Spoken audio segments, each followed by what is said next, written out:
update sa mga nakatayong poste. Yan, bubuhusan natin lahat yan bukas. Kung kayang mabuhusan lahat, mas maganda. Pero yan, mga nakaready na sa buhos.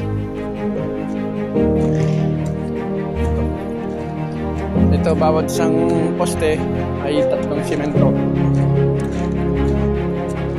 Ang itatayo na lang na poste natin ay 7. Pero nandun buo na yung 7 na yun. Okay na lang.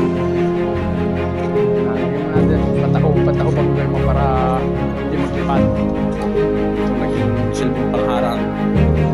Baka lang nga ni agarawin kanyang pasawag.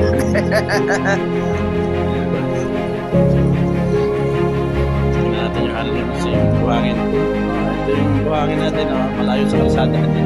Delikado. So yun, di ba batak? Oh, bubura yan.